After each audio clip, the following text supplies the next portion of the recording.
Hello, everybody. It's Monday. Welcome. I'm Barb, and I'm glad you're here. And we're going to get started with trying to do some inspiration tonight. Hello, Kathy Whitney.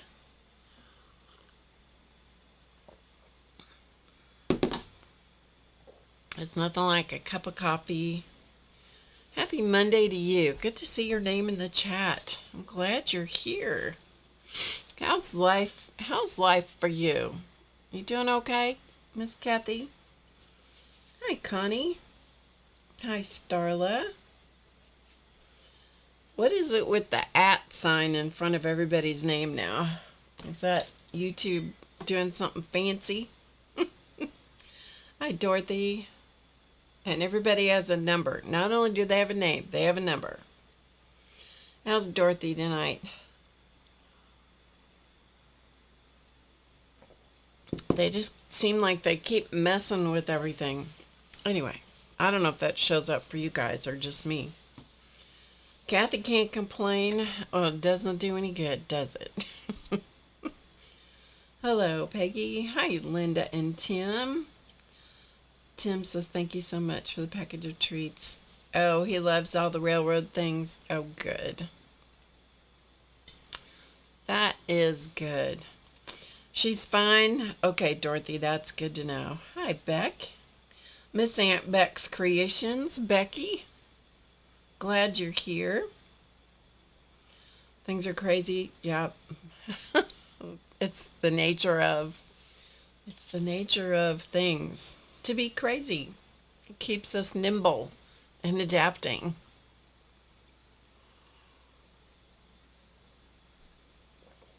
Keeps us adapting. Starla, I hope your head gives you a break tonight and lets you be comfortable as much as possibly you could be. Hello, Kathy. Good to see you. Catherine, sorry, I misread your name. I misread your name more time. I wish they didn't have all the numbers added to everybody's names right now. It makes it so much harder to read. It isn't. Oh, Starla, I'm sorry. I am so sorry. I hope that when you take pictures, that helps. That gives you something to enjoy and look forward to doing. Okay, so it is Monday night, Monday at 7 Eastern here in this part of the world, and it does good, Starla. I'm glad to know that. And Tim, if you're watching, Tim, I'm so glad you like the railroad things, the train things and railroad things, and I hope you have fun using them. Whatever you decide to do with them. Yeah, distraction. Sometimes distractions are good, right? Yeah, sometimes distraction is good. It's midnight there for Miss Dorothy. No wonder. No, I don't know how you do it. I'm glad you're here. Anyway, let's put that aside. So, it's Monday, and I found this little book in my sorting and cleaning up, and I thought I would read you a little bit of it because it's like words of wisdom. And you know what? You just can't ever have too many words of wisdom. Life in the sloth lane. That is an exceedingly difficult word to say, sloth.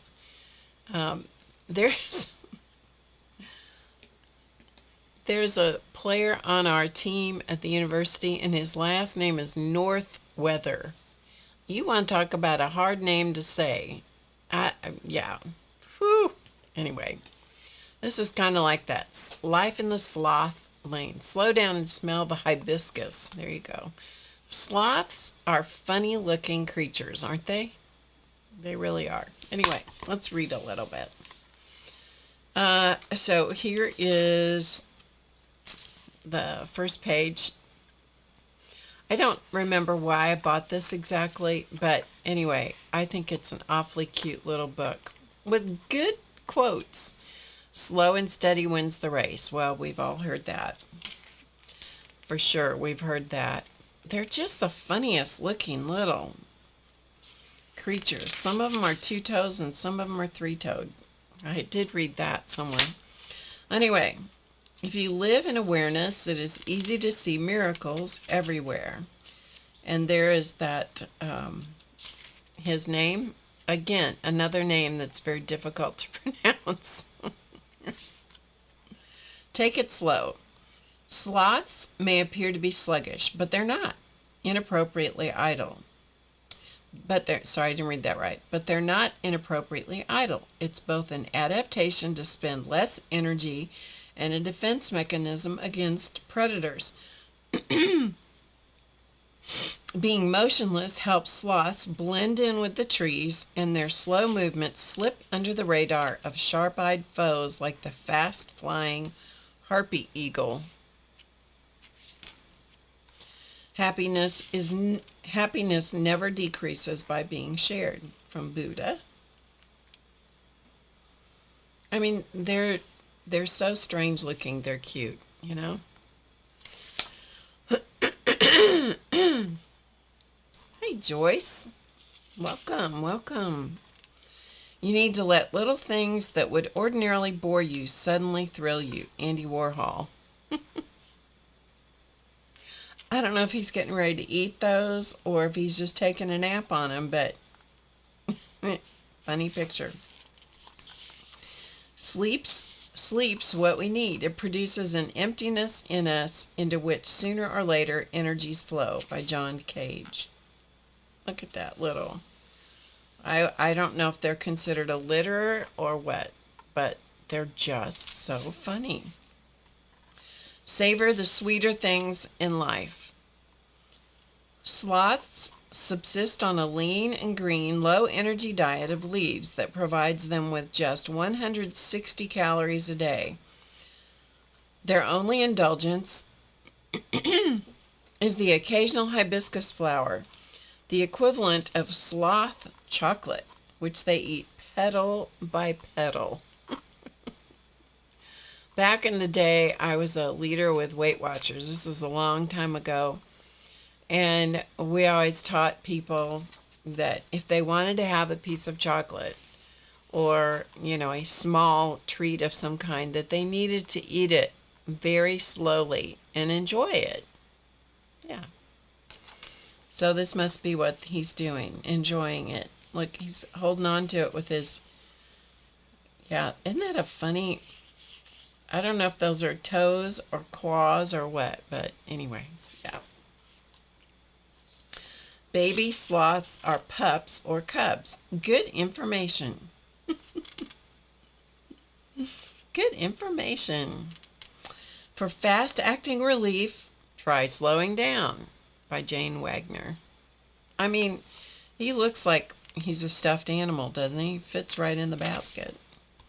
Wait. Be patient. The storm will pass. The spring will come. Robert Schuller. Look at that. Funny. They're just funny little creatures. There is no hurry. We shall get there someday.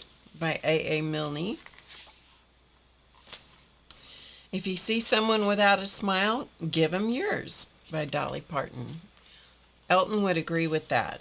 He would absolutely agree with that. He is a big smiler. Live in the moment. Sloths are found only in the jungles of Central and South America, the land of the siesta and home of the hammock.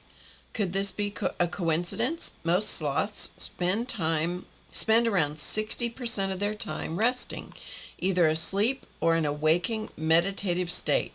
So, perhaps not. It's the simple things in life that are the most extraordinary. By Paulo Coelho. I'm probably saying that name wrong. Paulo Coelho. I don't know. But look, they're so funny. How many times can I say that? Happiness, knowledge, not in another place, but this place. Not for another hour, but this hour. By Walt Whitman. Wherever you go, there you are. Isn't that the truth? See, that little one has 2 toes. Some of the other ones have 3. By John Kabat-Zinn. I just think they're so funny to look at. Dee Dee Willingham painted a sloth years ago. That was one of her characters that she painted several times, which was really fun. Don't sweat it. Super cool. 3-toed sloths don't sweat, literally, because they have no sweat glands. 2-toed sloths have some sweat glands on their snout, for example, but none are present on their feet, so there's no danger of them slipping from the trees. Okay. Miraculous turns of fate can happen to those who persist in showing up. Elizabeth Gilbert. Now that's a funny shot. Yep. That one's got 2 toes on one foot and 3 on another one. So we don't know if it's a 3-toed or 2-toed. Anyway, don't worry about a thing. Bob Marley. If you smile when no one else is around, you really mean it. By Andy Rooney. They do look like they are smiling. That's one of the funny things about them. Your eyes are blinded with your worries. You cannot see the beauty of the sunset. Yeah, I'm not even going to try to pronounce that name. It's all about the journey. One of the keys to sloth life is persistence. These travelers keep climbing in the superhighway of the treetops on a never-ending quest for tasty leaves and sunny spots. Their motto is, don't hurry, be happy. Instead of don't worry, be happy. Don't hurry, be happy. Sloths don't flinch nervously or react to noises, so they can truly chill out and enjoy the ride. And they cover quite a bit of area.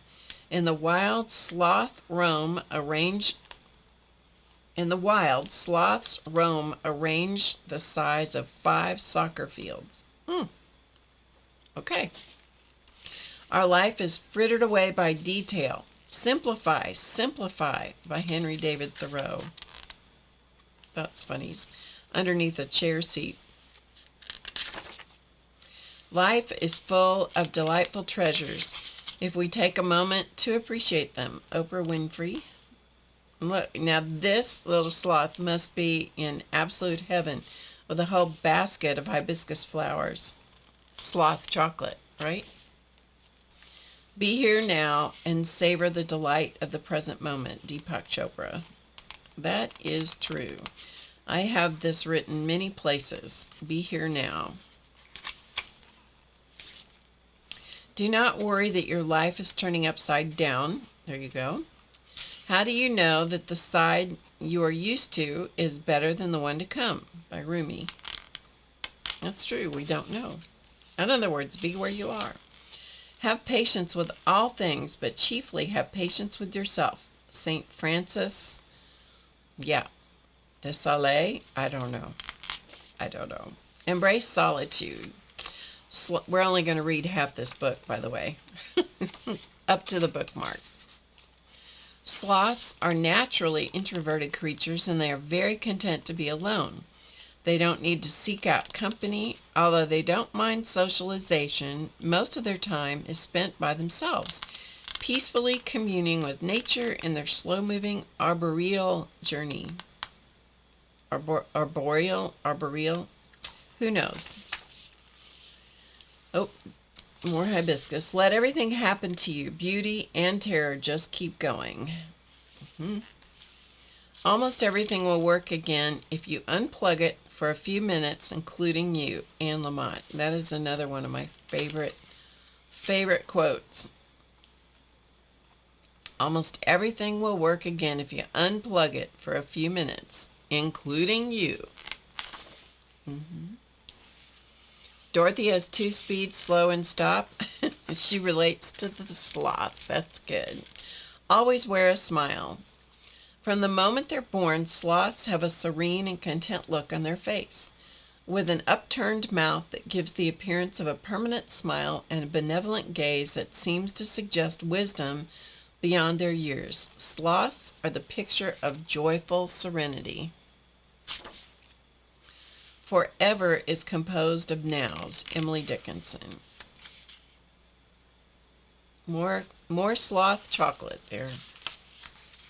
Every mountaintop is within reach if you just keep climbing, by Barry Finley. Turn your face to the sun and the shadows will fall behind you. Proverb. Isn't that the truth? Turn your face to the sun and the shadows fall behind you. Don't rush.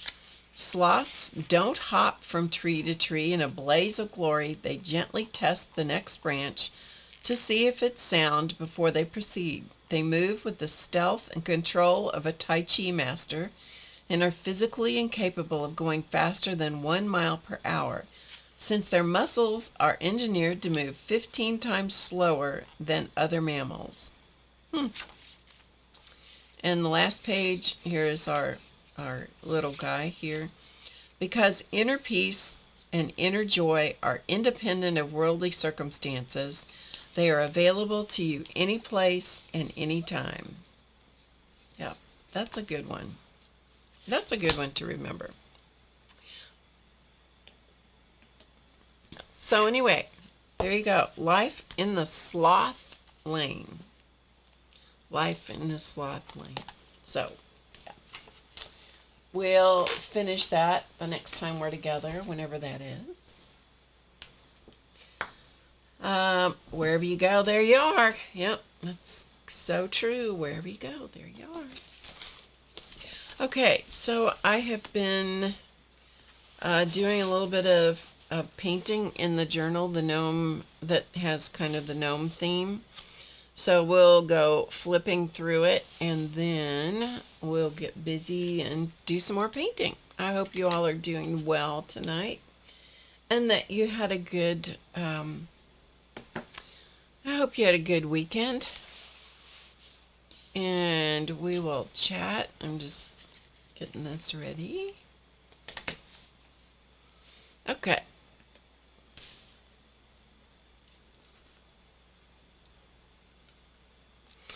All right, so here's the little journal. Still doesn't have its cover on yet, but we're getting there. And we have done these pages before. We did this one when we were together Thursday, I think, or Monday. I don't know. I've lost track totally. We did this little guy together. I did add a little bit more detail to his beard and mustache. I added a few more little lines in his beard and mustache stash with the pen, just because I felt like it needed a little bit more something something. And let's see, where's the next one? This one. Okay, this little guy we didn't shade, or we might have shaded part of him. I think that's what we did. We shaded part of him. Hi, Rhonda. Good to see you. Jinx is Rhonda. She's one of our mods. Aunt Beck's Creation is Becky, and she's one of our mods too that are here tonight. Thank you for being here. So this little guy has been shaded totally now. He's ready for his line work. Poor little fat thing. So he's ready to do the line work. And let's see, what else? Here's this one. I did the shading on him, added some blue into his jacket, some patches on his hat, or his robe. Maybe it's his robe. I don't know. Do gnomes wear jackets or robes? I don't know. And then I polka dotted his mustache and his beard. Laundry is done. The bed is made. You can finally sit down. Good job, Becky. Good job. That does help, doesn't it? So that one is ready for the line work. This one has been shaded, and I added some lines to his hat to kind of give it more of a slouchy appearance. And he's ready to have the line work done. I did, thanks Peggy, I did intend for them to each be a little different. Sometimes that's possible and sometimes it's not. Sometimes you get stuck in a rut, you know. Okay, this is one that all I've done so far is just paint the paint. It's kind of like paint by number. Everything's just been painted, and so he's ready. These two characters, this took a while, and I knew it would because there was so much detail in it. These two guys are ready to be shaded and then have the line work done. Hello, Dana. Good to see you. This one I think we painted together. I have not done the shading nor the line work on, but he's painted, ready for that step. And this one I painted today until I had to leave, and so there's still quite a few areas that need to have a little extra work done. So this one's not far from being painted.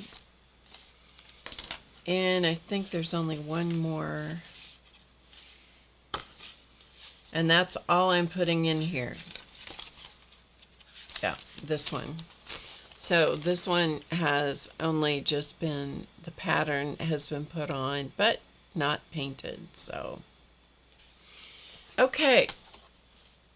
So I'm going to let you all decide. Majority rules. Do you want me to paint, to finish painting in, filling in the last two gnomes? One's almost done, the other one I've not started. Or do you want me to do shading, or do you want me to do line work? So, because I have them all in stages. There are various stages here. So I'm going to let you decide. Do you want me to finish painting, do the shading, or do the line work? So you got three choices. Majority rules.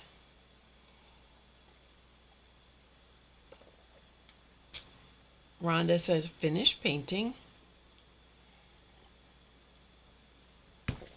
I'm going to finish drinking this cup of coffee while you guys vote.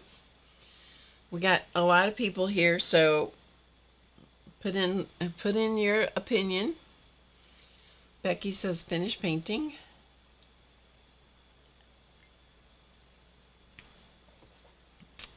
Yes to all the above. I can't do all the above. Although I probably will not be here on Friday.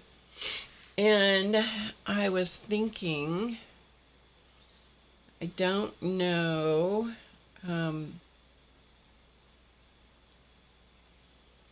I don't know whether anybody here,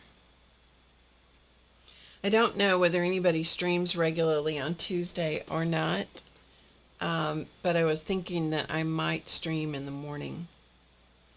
Any more votes? Kathy says any of it. So I was thinking I might stream tomorrow, either in the morning or the afternoon. I don't know which, until I get it done. So whatever we don't do tonight, I may do tomorrow, because I probably will not be here on Friday. I don't know for sure, but I think I won't be here Friday. The options are finish painting, the ones that aren't finished, shading on the ones that are ready for that, or line work. Look at that finger.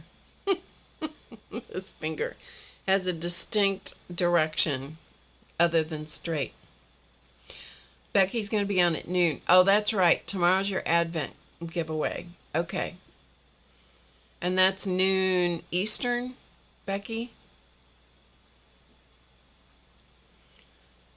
Okay, so far painting. Okay, we'll do painting. Is that noon Eastern, Becky? Yes, Eastern. Okay, so noon Eastern, so that's 11 my time. Okay, maybe I'll do it in the afternoon. Does somebody come on after you in the afternoon in this group? like in the, well, it doesn't matter, because people can choose wherever they want to go.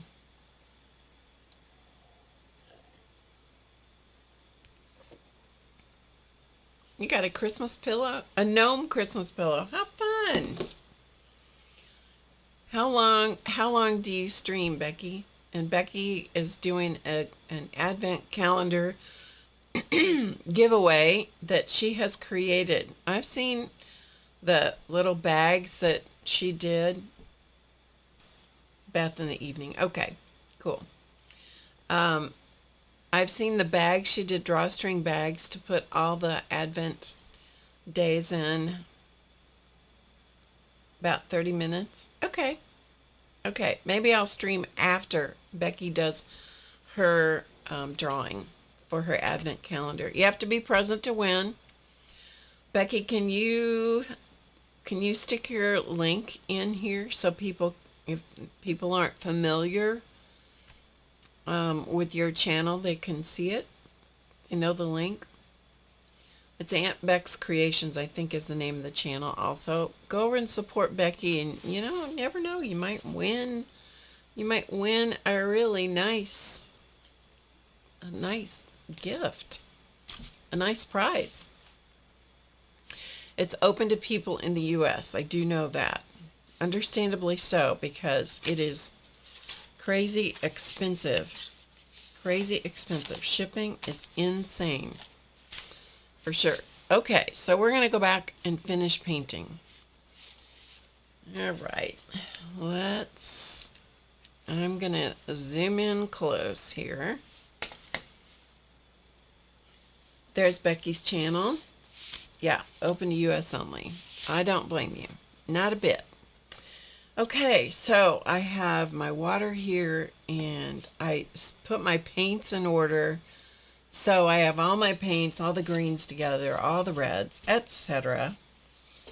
And so we're just going to finish filling in these little guys, which they're close to being done. If you have any questions, put them in all caps, and I hopefully will catch them as we go through this painting process. So I'm going to just put my paints on a piece of disposable palette paper, and let's paint. I'm just trying to peel a little bit of the stuff off, some of the dried paint off my palette here for just a second, because you know it there's still plenty of room and good space on this palette. I don't have to make as much room on here as I do when I do the shading. Okay, so enough said. Let's do him. Let's finish this little sign right here. And so I'm going to use a combination of raw sienna, which is a golden brown, and a little bit of burnt umber, and I'm just kind of making this kind of sort of ombre-esque kind of look about this.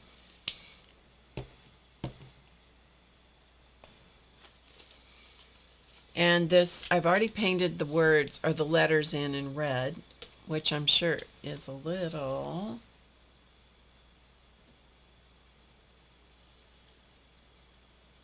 Yeah, Rhonda sent some Christmas packages. One was a small box for $10.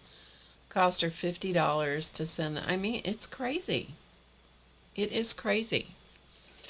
The postage is nuts. For real.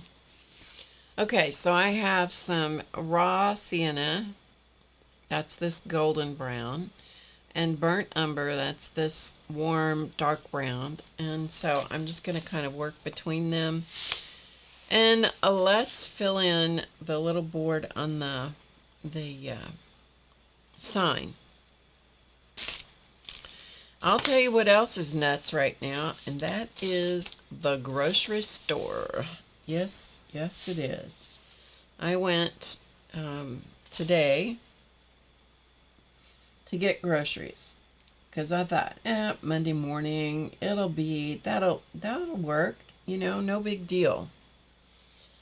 Ugh, it was crazy. Crazy. Finally got all the stuff I need, I hope.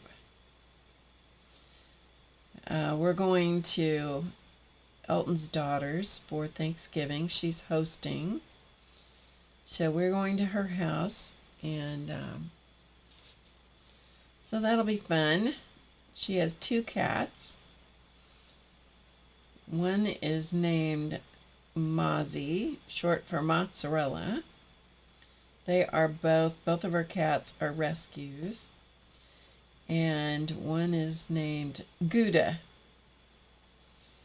And her former cat was named Stringer.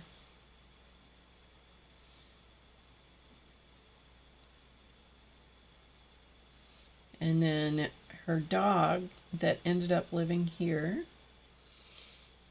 the last one of our dogs to pass away, was named Pepperjack. So I think those are cute names. Anyway, we're going to her house, and we're going to have Thanksgiving there. Hope I didn't say Christmas. Did I say Christmas? Anyway, we're going there. And so I had my list of things that I was going to take with us, and so I was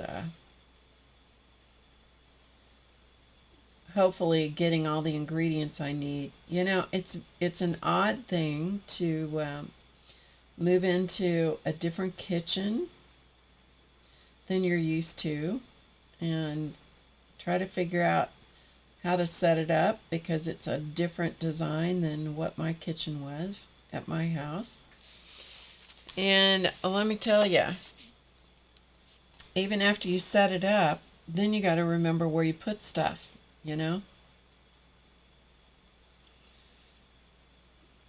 So it's a bit of a trick to try to remember where things are, and what I actually need to get,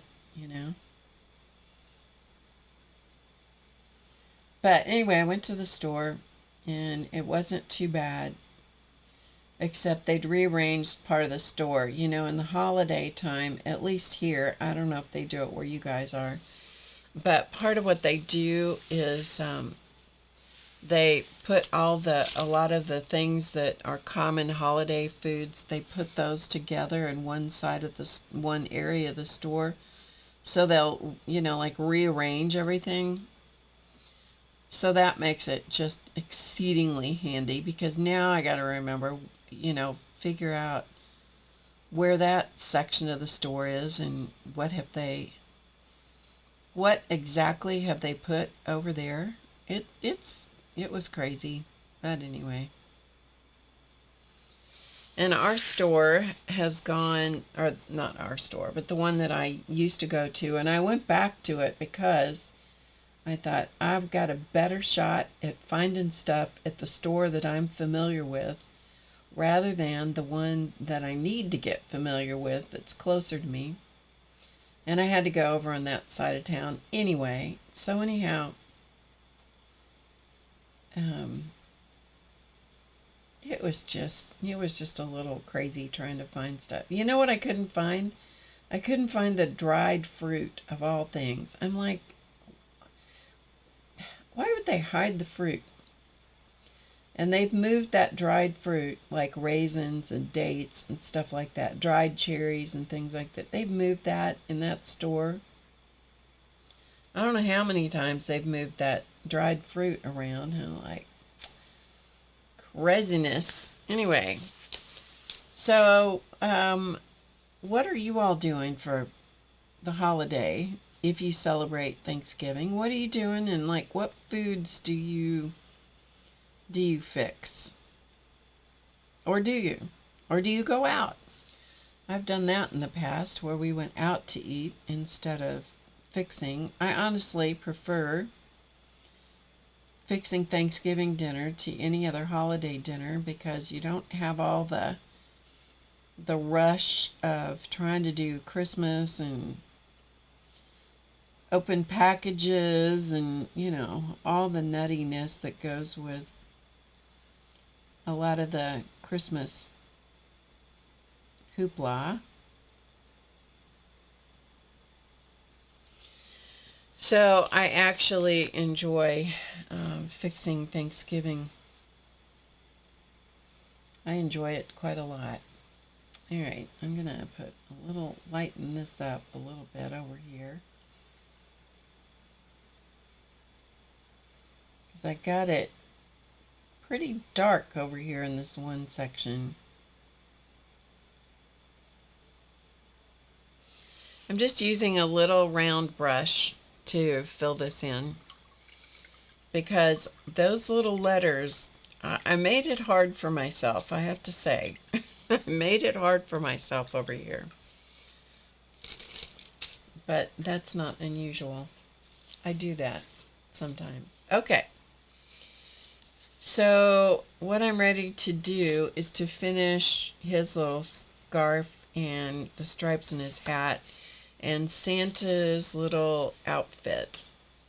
So I think for his little outfit, because I don't want him to look like identical to a Santa, so I think I'm going to maybe make his little robe thing purple, just because. Most stores do a small power panel now of the dried fruits. Power, what is it? The dried fruit, they had a section of them, but man, they were just really hard to find. They just keep moving them around in the store, and I'm like, what the heck,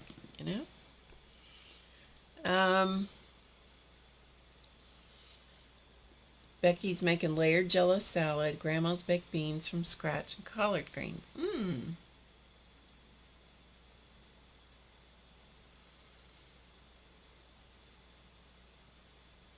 I'm just reading the chat.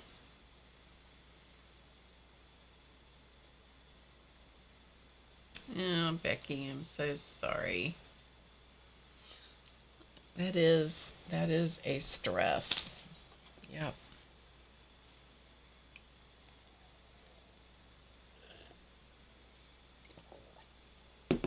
Yeah, the allergy thing can really be an issue for fixing food for people, especially if people are coming in.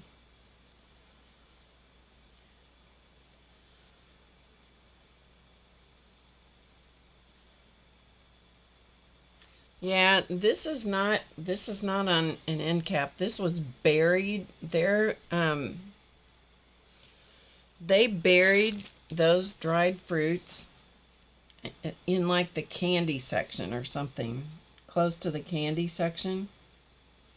I mean, I thought, oh, well, maybe they've stuck them over with the nuts. At one point, they had them with the cereals.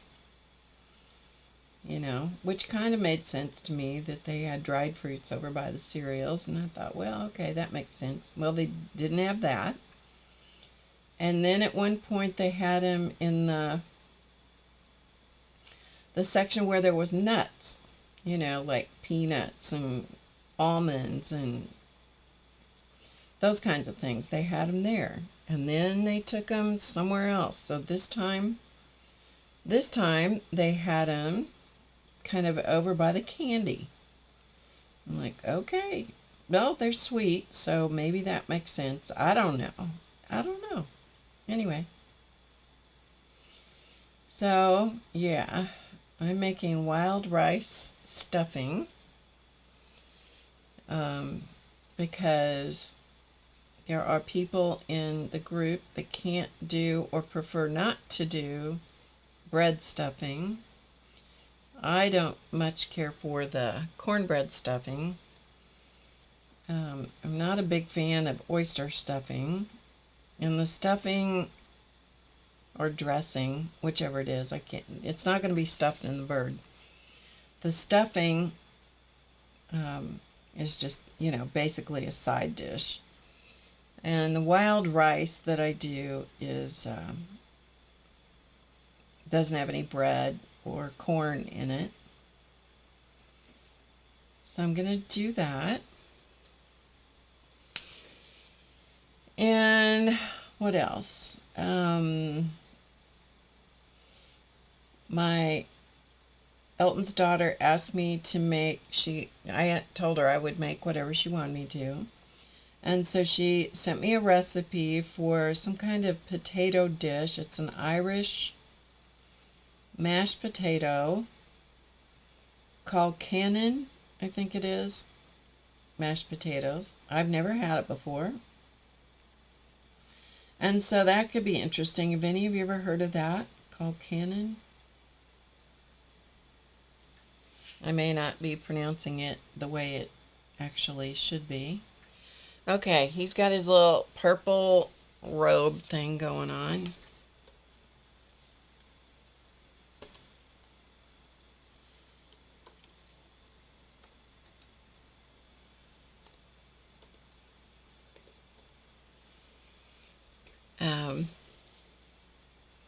And I think we're gonna give him his little sidekick over here. We're gonna give him a little purple scarf right here. Let's see, what else are we doing? I'm going to make, when I was a kid, one of my very favorite desserts was steamed pudding. And so it was also known as a small plum pudding, according to my mom's recipe book. And so I am going to make steamed pudding. It calls for raisins in it, which generally I substitute dates for it instead of raisins. And I may put a few golden raisins in it, but mostly chopped dates. And you serve it with a vanilla sauce.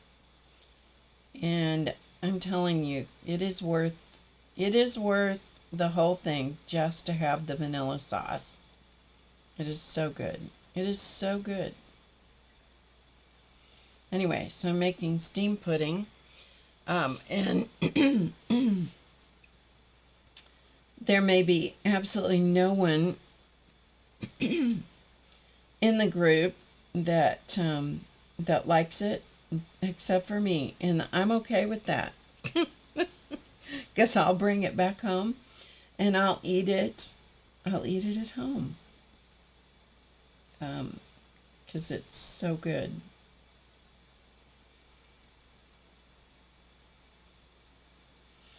When I'm doing this, in case you're not familiar with what I'm doing, I try to leave when there is a section like there where the bow ends and the part of the scarf begins, it goes around his neck. I try to leave a tiny little hairline crack so that I know where the bow is and where the part is that goes around his neck. So that's why you'll see that. Okay, let me check the chat here for a second.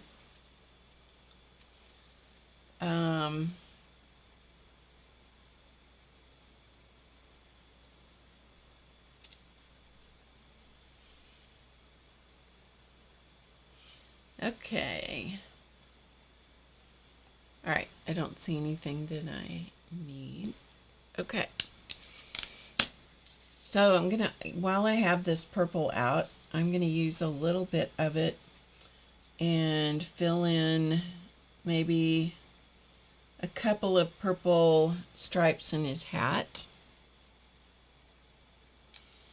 And Elton is doing the turkey. I don't know if he's doing it here or if he's going to do it at his daughter's house. We have the great debate going on. And he also thought out a turkey breast, and so we're going to do both of those. He's going to do that.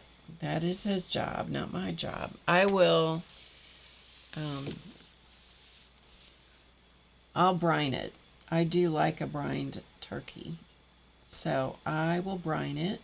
If he agrees, if he doesn't, we'll do something different. He can do it his way. But I like the turkey brined. I think it really does help the moisture content of the bird. And so I can't believe Christmas is right around the corner. Ugh. Anyway, I feel a little disoriented. I truthfully felt disoriented for several years when it comes to the holidays. Just simply because I've either been in a state of dealing with RL, who is known as Clausman, dealing with him that year. The year that he passed away was, I didn't even know it was Christmas. There wasn't a Christmas. There wasn't even a Christmas here that year. He passed away on the 30th of December, so, it was crazy. And last year, I was in the process of trying to get moved. We just got married in October, and then whammo blammo came Thanksgiving and then Christmas, and then, there was a lot going on. What can I say? There was a lot going on. All right, let's put one little purple stripe up here in his little hat. And I just sold my house and closed on it about a little over a week ago. And my routine had been for so long going back and forth between our houses. And I don't have to do that now. And so I'm adjusting again, Life is full of adjustments, that is for sure.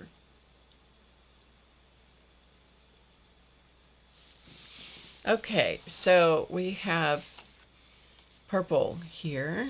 Now let's see what other colors we want to put in the stripes. We're just going to fill them in. And I don't want them too dark because if they're too dark, let's see, I want to go with a yellow or a gold. If I make them too dark, the stripes too dark, then it makes them hard to shade.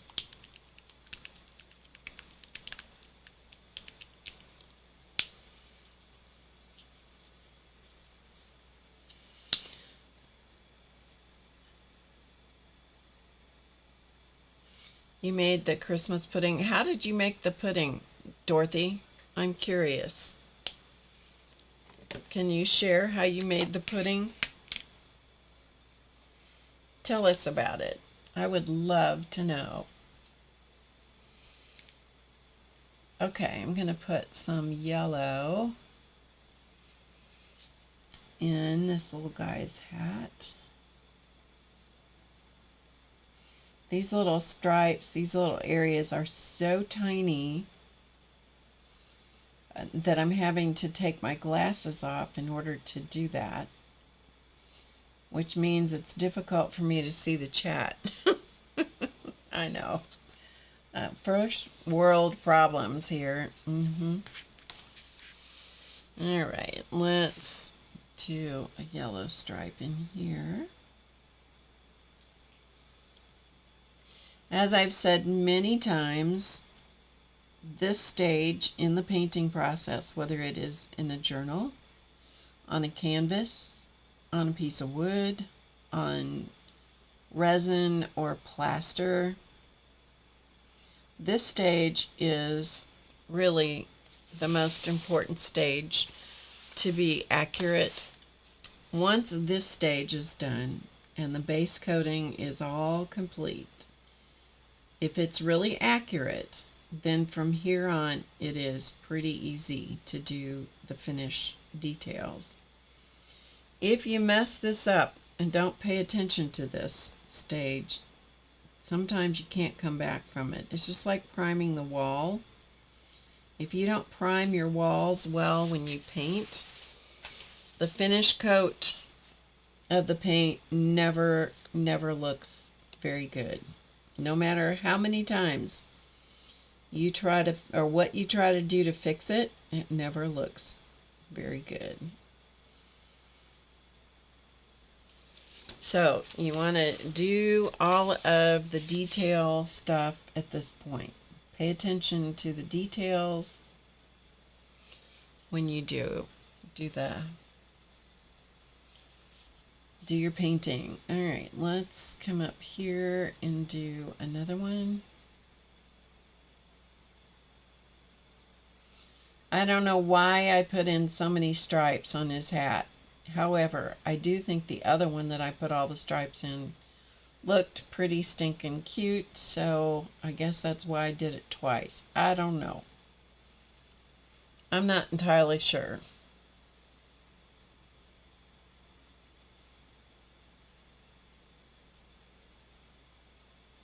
But these areas are so tiny, I'm just using a tiny little round brush to fill them in.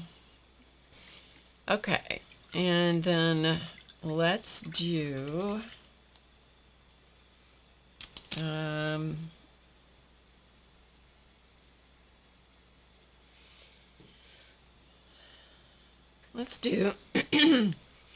a little bit of Sea Breeze,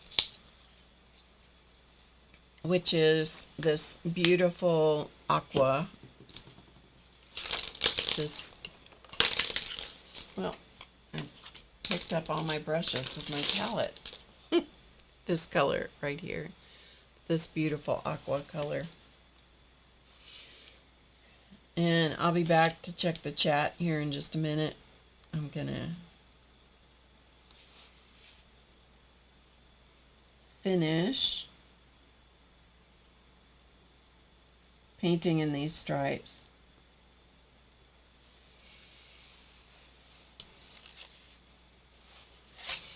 And let's put this aqua color Sea Breeze right here.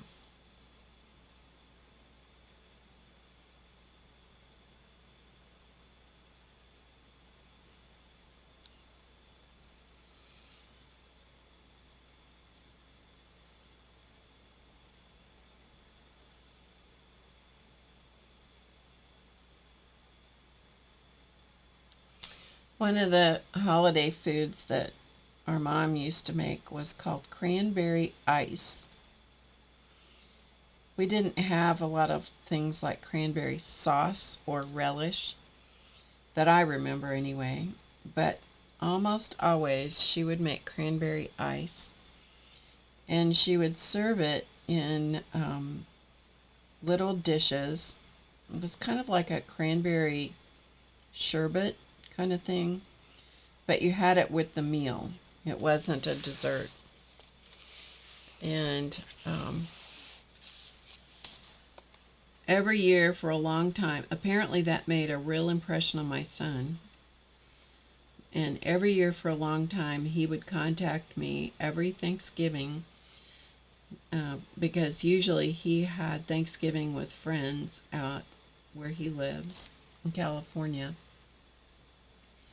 This is before he got married. And they would all chip in and make their favorite dish. And so he would take cranberry ice, but every year he'd call or text me, once texting became a thing, and had me give him the recipe again. And I'm like, how many times do I need to give you this recipe? I finally wrote it down.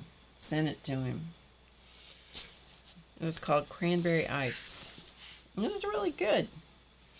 Haven't made that in a long time. You know, it's just a whole lot easier to buy a can of cranberry sauce, and I don't mind it at all. and take a can of cranberry. I'm taking a can of cranberry sauce just because I like it. You know, I've learned that when you go to somebody else's house, when you're taking food, if there's something that you want to take it with you. They don't have to serve it. So I'm going to take it. A lot of people do like a cranberry and orange relish type thing. I don't know. I'm not real fond of cranberry. It's okay, but I'm not super stoked about cranberry and orange together. I don't know. That's just me. It's okay. It's not a big deal, but it's not my very, very super favorite. Anyway, one of the things that at Elton's daughter's house that they do two things. She does two things. One is after you eat, then you have to go take a walk around the block. It's supposed to be good for your digestion to go take a walk. And so we've taken a walk every year that we've had Thanksgiving up there. And I guess we've had it 3 times. And then when we get back from taking a walk around the block and looking at decorations and, you know, just gawking at the neighbors' houses, I guess. When we get back, then they go out and they play croquet. And sports, I love to watch sports, but I'm not necessarily one that is a big participator in sports. And so I always opt to stay inside and, you know, do the dishes. Clean up and do the dishes. That doesn't bother me at all. I'd rather do that. Yeah, I'd far rather do that than go out and play croquet. Yeah. Okay, I'm gonna do a green here. He is going to be the most colorful gnome on the planet. So the color that I'm going to use now is sour apple. And once I fill in these last 2 little stripes on his hat, then I'll stop chittering on and look at the chat.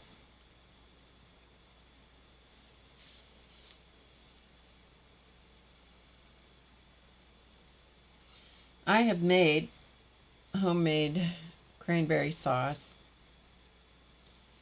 I don't think it's all that much better than what you can buy in a can, actually.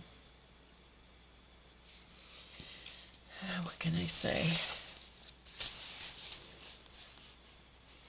Alright, I know that flipping the book over and back and around is probably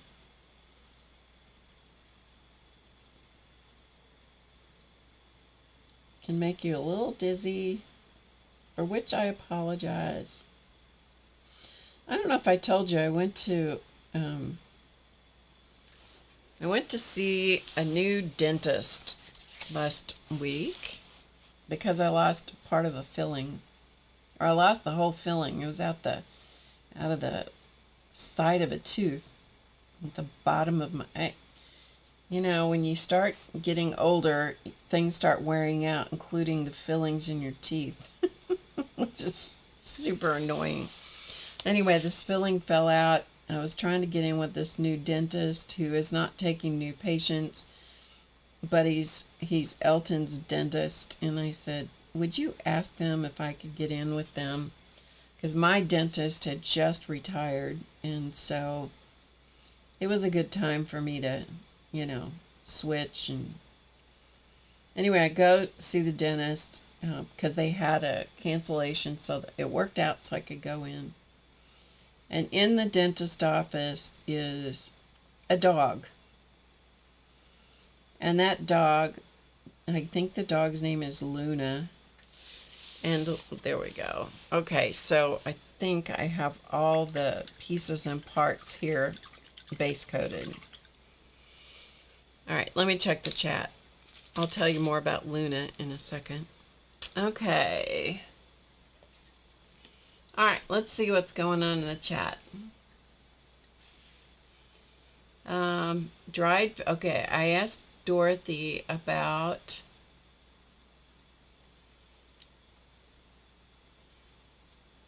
Becky's taken off. Okay. Well, everybody go to Becky's tomorrow at noon Eastern, okay?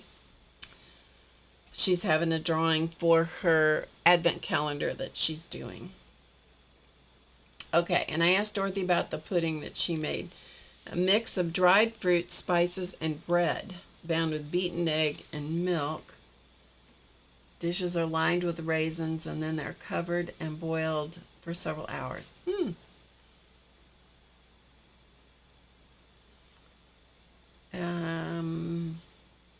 They were made a couple of months in advance to mature. Wow.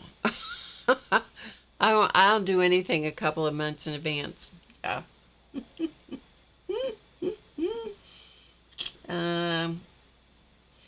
So Kathy Whitney is cranberry sauce is one of the things she's making to take to her daughter's house. Ah, nice. Hi, Alicia. Oh, Alicia's doing jalapeno cranberry cheese ball this year. That sounds good. Traditional jellos. Jello is not something I like. It really isn't. It is just not one of my things. I mean, our mom made this one jello salad that I did like, but it's too much trouble. Dorothy said she likes homemade sage and onion stuffing and cranberry sauce with turkey. Yeah. Few cans of olives. There you go. That's easy.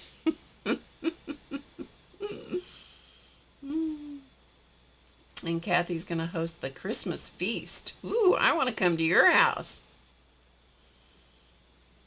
So your dentist brought her dog? Oh, that's cool. Or brought the dog too. A dog. Okay, so here is our little gnome. That's a little more accurate in the coloration. I'm going to have to work on this sign a little bit more.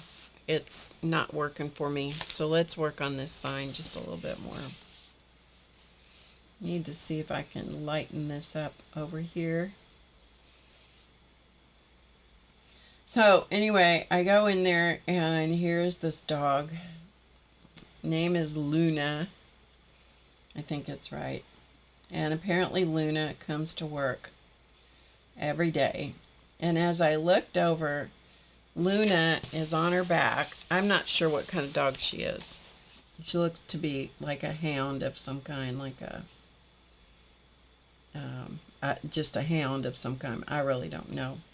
Anyway, Luna was over there in her dog bed, laying. I mean, she's not a tiny dog, you know, but she's not huge. She's like, I would say, well, she was a little bit bigger than Muppet. She's kind of a medium-sized dog. Anyway, she is on her back in her bed. There was not a modest bone in that dog's body. If you know what I mean. So funny. Oh, she's funny. I don't know how old she is, and I don't know how long she's been going there, but I bet she helps a lot of people who are anxious about going to the dentist. Yeah, I bet.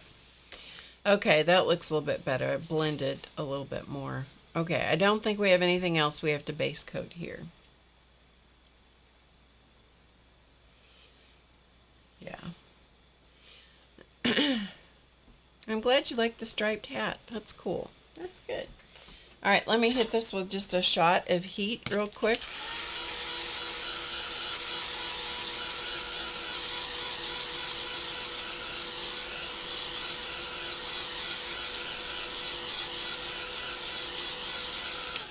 This watercolor paper dries really fast. Dries these acrylic paints really fast. This is the other the other striped hat. So there's that one. And then there's, I just lost it. There's this one. So we have this one and this one.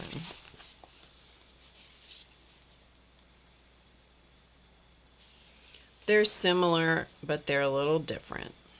Okay, so we have that. Okay, this is dry. And then the only other one I need to base coat in is this guy back here. And I was going to reduce these in size, and I decided to let them be nice and big instead, because this is the end of the journal, and I thought, yeah, I'll just reduce the size. Okay, I'm going to change cameras here,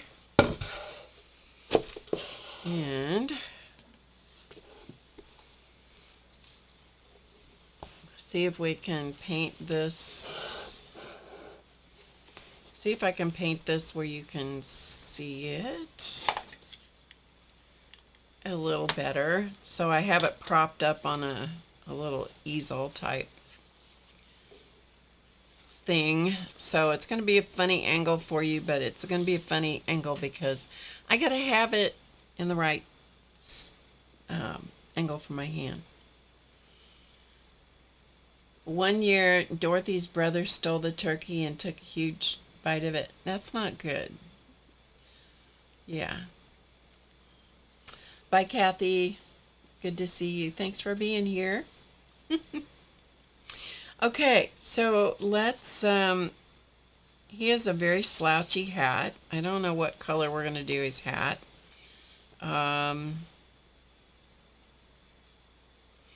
Let's do his nose and his face, or his beard and stuff. We'll do that.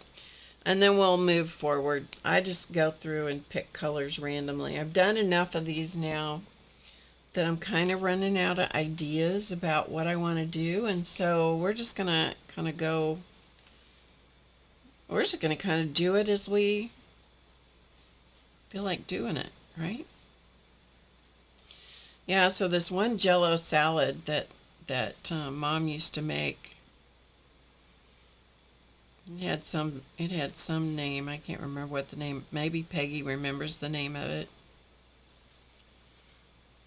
It had a layer of red Jell-O on the bottom, like cherry Jell-O or something. It was red, and it was on the bottom. We made it in a 9x13 pan, or some kind of, if you wanted it to show, you put it in a glass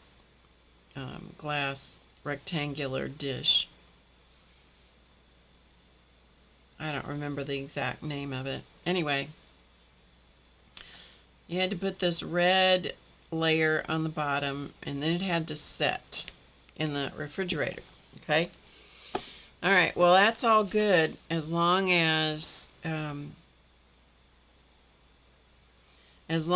refrigerator is level and it doesn't get propped up on anything somehow in the refrigerator, because if it did, then it would set unevenly. And Dorothy said, rescued it, dusted it off, and ate the rest of the turkey. There you go. There you go. Okay, so we've got his little nose painted in with Santa's flesh, because that's the color I like. And then I'm going to paint his beard and mustache with light ivory, since I still have some of it. It's not going to last me much longer. My light ivory, it's getting thick. Light ivory, my favorite color for beards. There it is, Philadelphia cream cheese salad. That was the name of it. Yep, Philadelphia cream cheese salad. I am missing a line on his beard here. I'm just noticed. I'm going to have to sketch this in.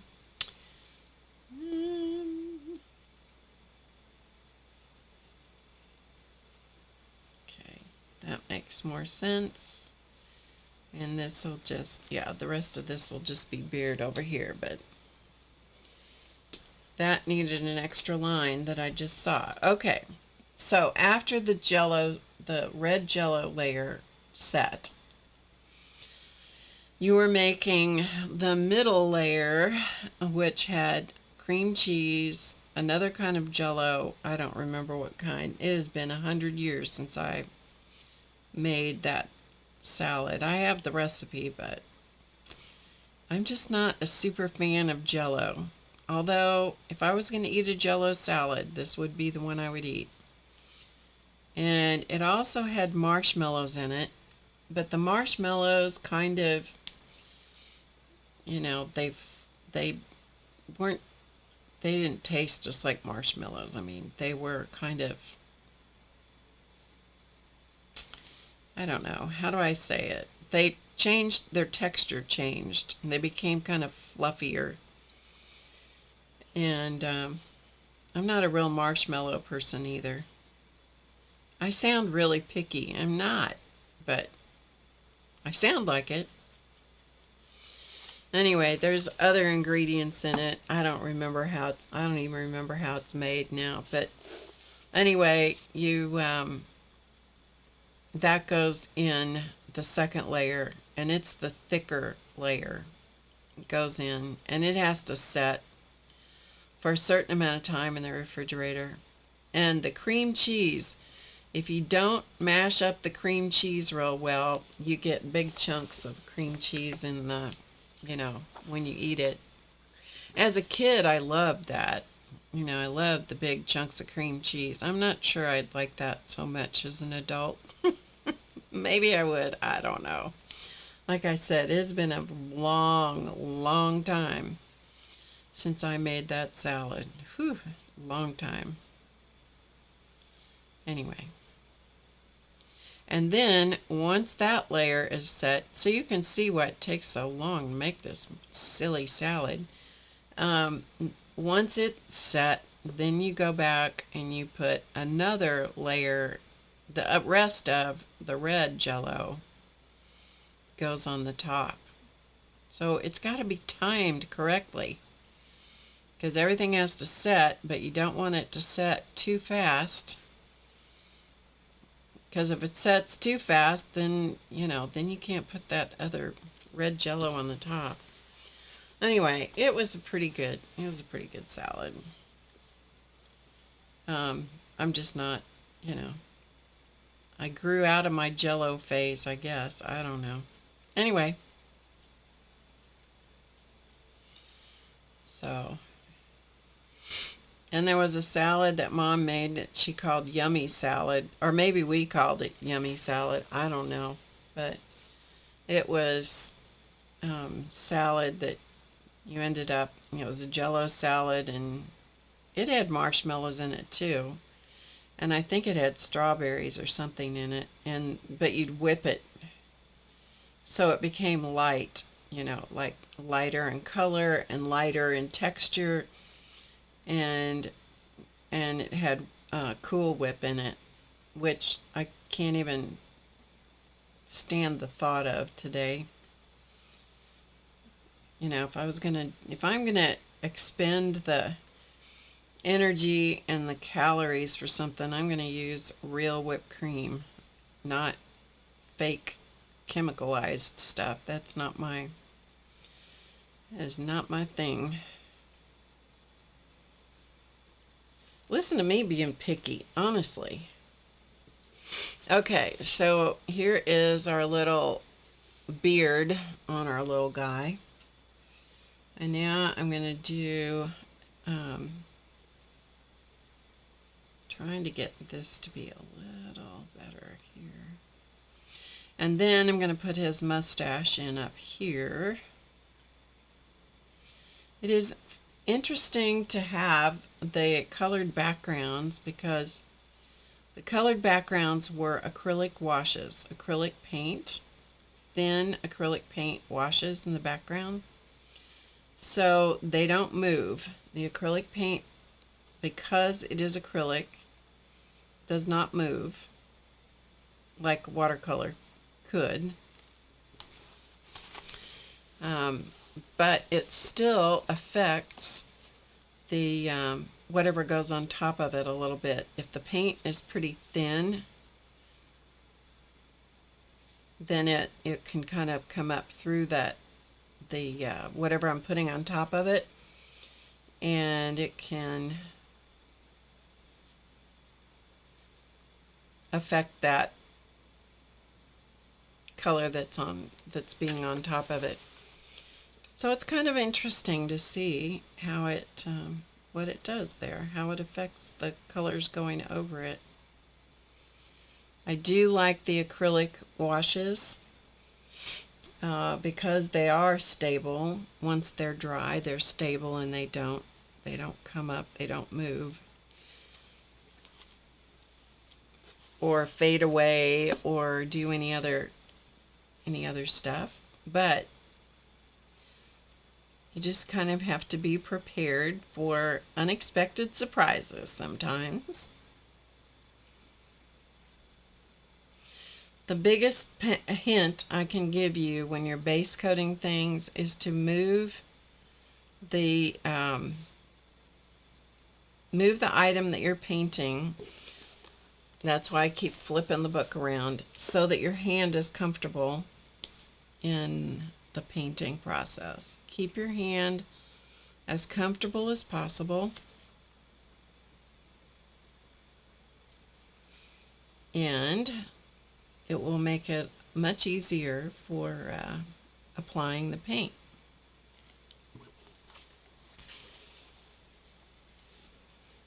And we're just about done here with his little mustache and beard.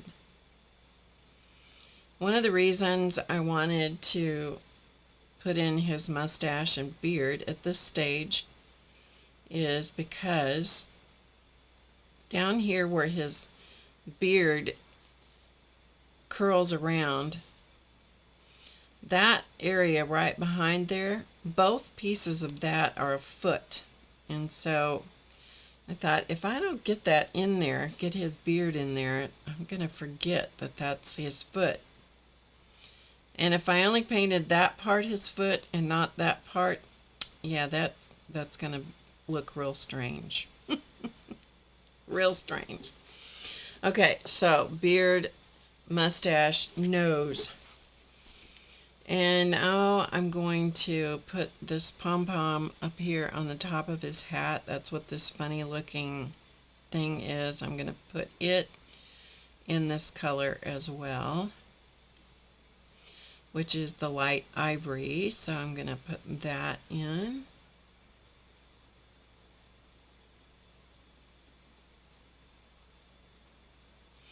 One thing I don't do anymore, which I used to do a whole ton of, is I don't bake a lot of cookies. I don't do a lot of baking anymore. I used to bake so many cookies and put them in the freezer. I think that came from my mom, because she would do that, and then she would give cookies to... She would always have cookies if people stopped by unexpectedly, or for parties, or for gifts. And yeah, that's not my...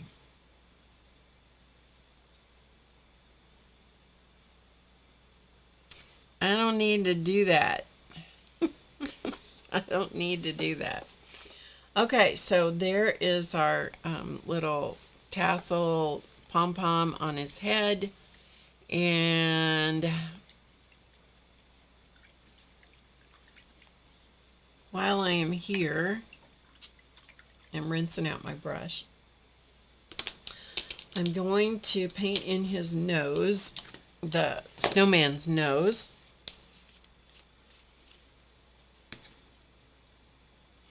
Bye, Alicia. Good to see you if you're still here. So I'm just going to pick up some orange and paint his little carrot nose.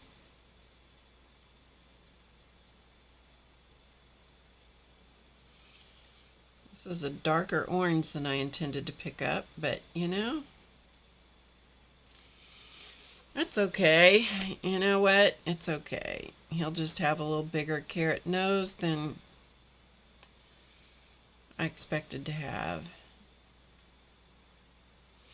Speaking of animals in people's offices, I went to, years back, I changed accountants. And changing accountants is kind of like changing doctors for me. You know, man, I hate doing that. Anyway, so I was incredibly nervous going to change to go into another office, another person's office that's going to dig into your personal business, because that's what they have to do, you know. And so I go to her office, and it was a woman. I was incredibly anxious for whatever reason, who knows. Anyway, I go in to see her, and I sit down in the chair on the other side of her desk, you know, as you do. And all of a sudden, something moved on her desk, and I had no idea. She had a basket. She was on like an L-shaped desk, and she had a basket on her desk. And something stood up out of the basket, and for a moment it startled me, and it was a cat. And he came right across the desk, and he came over and crawled in my lap. And she said, "Now I can make him move. He doesn't have to be in your lap." And I said, "Oh no, it's fine." She said, "He always senses when someone is uneasy." I'm like, well, nailed that, didn't he? Yeah. So I forgot what that kid. I think the cat's name was Buddy. I think that was the cat's name. Anyway, Buddy Boy. Yeah, Buddy Boy. And so he was my friend that day. Sat in my lap the whole time, and when he sensed that I had ceased to be in need of his services, he went back across the desk and climbed back in his basket and laid back down until he was needed for the next person. Isn't that funny?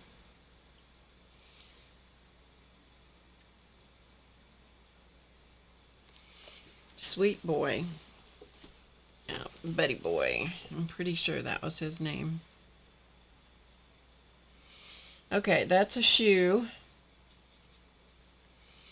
And then over here is a shoe.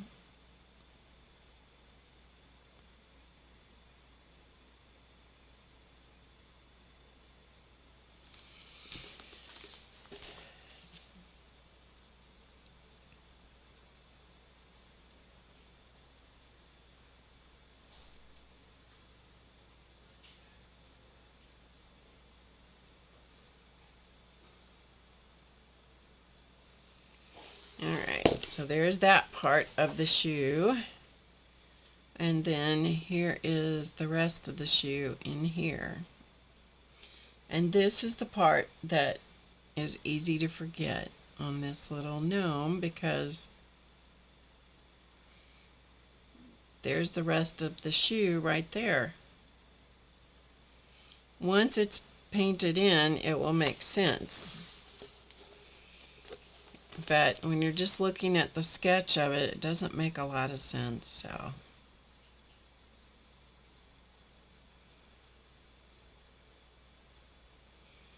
I love to see the character of these little guys emerge as I paint them in. Okay, so there's his little shoe. So you can see the shoe over here and over here. The rest of his shoe is behind the snow person. He was such a neat cat. He's no longer with us, but oh, he was the neatest cat. Now she has a dog. Yeah, now she is a dog. Sweet dog. What is that dog's name? He's a service dog. I gotta think. Tux. His name is Tux. That's her current dog. And he's a service dog for her. But his name is Tux. Alright, so this hat on this gnome is a big hat. It's just one color. So, I'm going to let you guys decide. What color do you think we should paint his hat? I'm going to paint this hat over here. I'm going to do it in a charcoal color. What do you think we should do? What color do you think we should do? That is a big hat. Let me know what you think. And while you're thinking, I'm going to paint this little top hat that's over here on our snowman. Our snow person.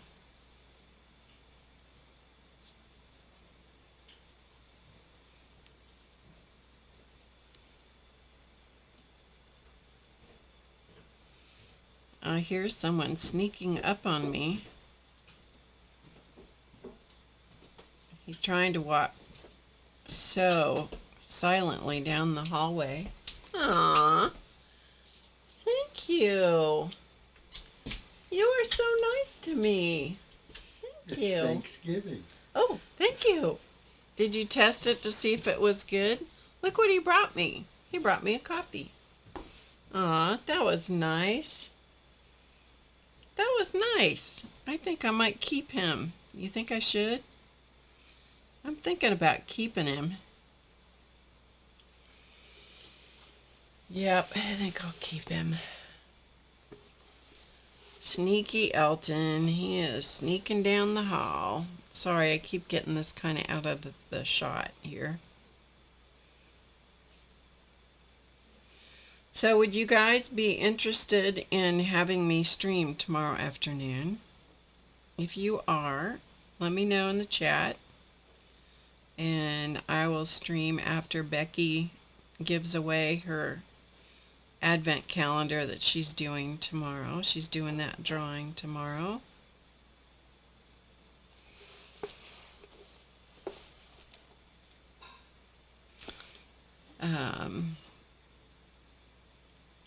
And if you're not interested, you don't have to come. There you go. How's that? Alright, I'm going to switch to the little round brush to paint in the brim of his hat here.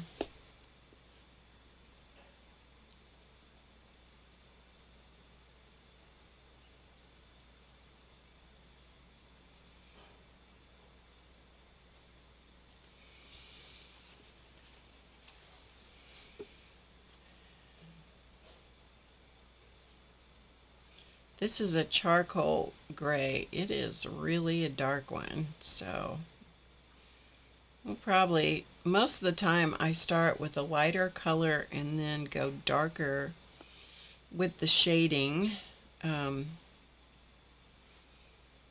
So I start with the lightest color and then just keep getting darker and darker. But in this case, when you go too dark to start with, which this is a little bit dark, I may have to put some highlights on it.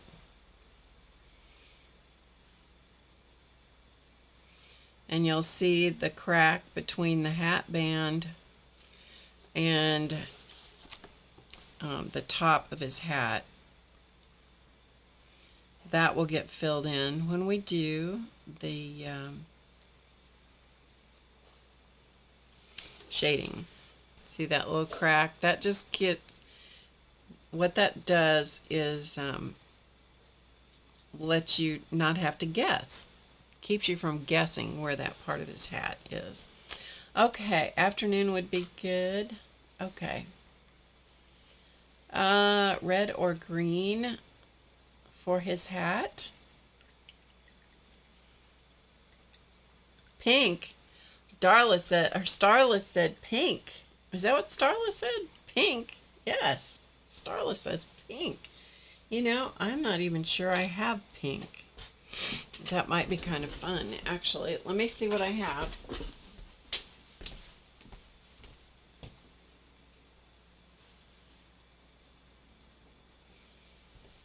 I do have pink. I have carousel pink. I have carousel pink. All right, Starla, you win. We're going to put... Whoop, I just spilled coffee on my lap. That was really full.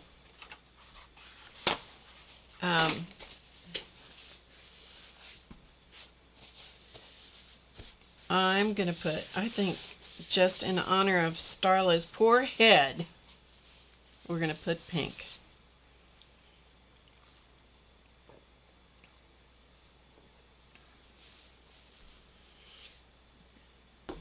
Okay. All right. Well, I'll tell you what. She is streaming at noon Eastern. And so how about if I stream at... Well, I'll just stream after she does. How about that? That's 11 o'clock my time. So I'll stream after she's done. Okay? All right. This is going to be a kind of a good pink. All right, let's see what this does. If we don't like it, you know what? We'll change it with the shading anyway, so it's a-okay. All right, let's do pink for his hat. Pink is not one of my go-to colors.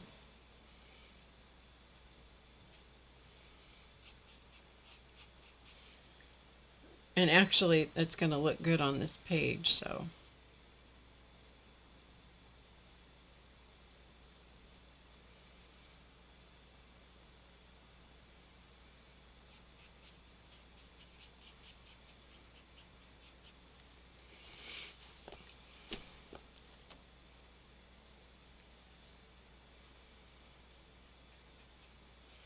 And it's a nice big area, so we can fill it in rather quickly.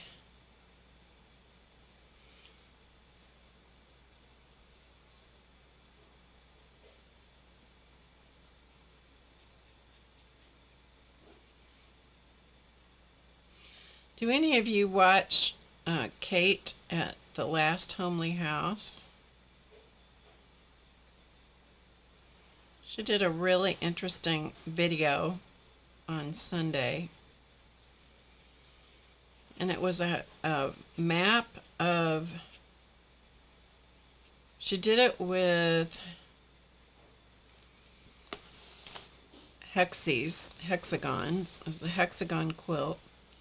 And it was a map of the UK, right? I think that's right. And her son was helping her put in the longitude and latitude lines that she was going to quilt. And I thought that was a really interesting kind of thing. And then I think her son was encouraging her to make it again with half-inch, I think it was half-inch hexagons, and I'm like, whew, that's going to definitely take some, that is going to take some time.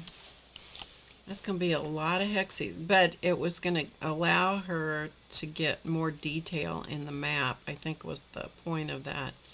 Anyway, it was quite the project. And I think she had entered it in a show or something also.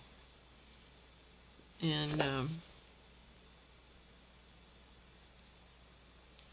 anyway, I just thought it was interesting. I just wondered if any of you had seen that. All right, let's keep going over here. Oh, this paper is dry. Goodness sakes, this paper is dry. This paint is nice and creamy, but this paper under it, under the drawing, is dry. Sucking the moisture right out of the brush and the paint. Alright, let's keep going here. The thing about base coating a large area like this, it's kind of like watercolor. You need to keep the edge, well, not like watercolor. Let's just forget I said that. What I try to do is to keep the edge feathered out so that I don't end up with just a hard, over here you can see how it's kind of feathery, so that I don't end up with a ledge on my paint or an edge, because it will dry. However you put that paint down, that's how it's going to dry. So if you lay it down with a little edge on the paint, it's going to dry with that edge. It's not going to blend out. It's not going to like flow out. And this is craft paint. This is not student grade paint. It is not fine art paint, artist quality paint. It is craft paint. It does not mix well. It does not mix to make other colors well, because the pigments in the binders and stuff they're not predictable like they are with the artist grade paints or the student grade paints. But you know, I've tried artist grade paints, and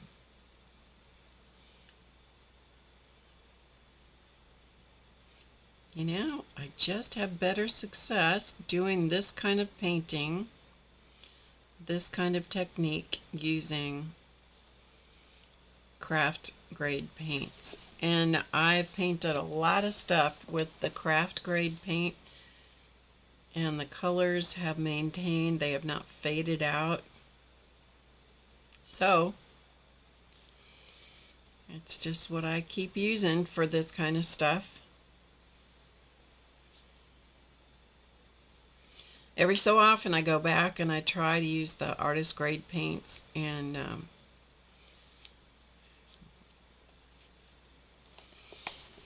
sometimes it, you know, I'm like, nope, I'm going back to what I'm familiar with. The thing that the artist grade paints let you do, or the student grade paints, is they do let you mix colors with a more predictable outcome, but they dry very quickly. I never have been able to, I've used all different kinds of wet palettes and stuff, and I never have been able to keep the paints from drying out. I've tried all different kinds of things. It is just not my, it's not my thing. It's just not my thing. Anyway, okay, pink hat. Consistency is better for this. It really is. Yeah, especially with these dry pages. Oh goodness, this watercolor paper is dry. Okay, so there's our pink hat, and then he has a gray hat, which we will lighten up because it is, let me see if I can lighten that a little bit by just putting a thin coat of light ivory over it.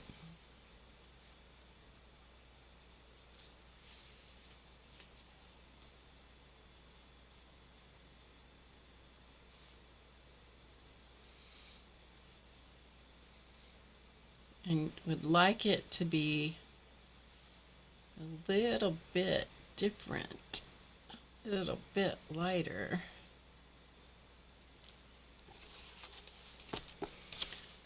And you don't know what color this is going to turn until it dries.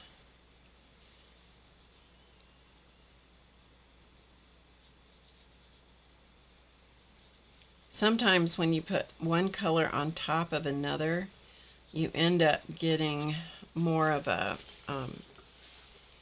almost a velvety color texture. All right, let's put a little bit more. I just would like it to be a little lighter, in a lighter gray.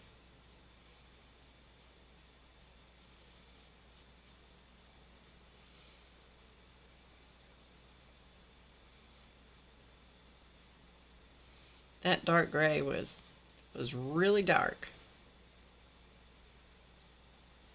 That gives me a little bit more room to do the shading.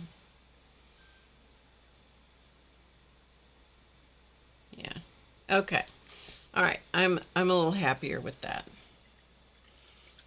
You haven't found her channel?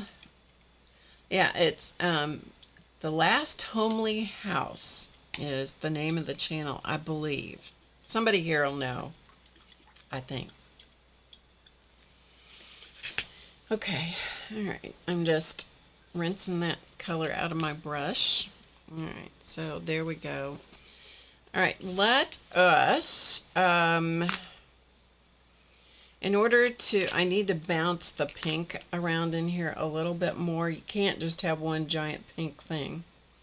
So we're going to put pink mittens on him. We can always stripe them or polka dot them or whatever, but we're going to hang some pink mittens off of his stick arms. I did like the way this illustration, because this is an illustration that I snagged off of the internet, redid it a little bit, but it's essentially one that I found that I liked. And I liked the way that they put the mittens as though they were actually hung over the stick. And I'll show you what I mean here in just a second, in case you're not following me.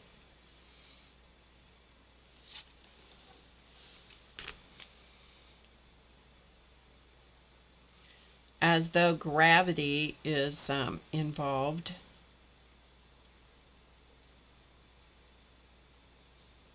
In this mitten, and they hung it over the stick.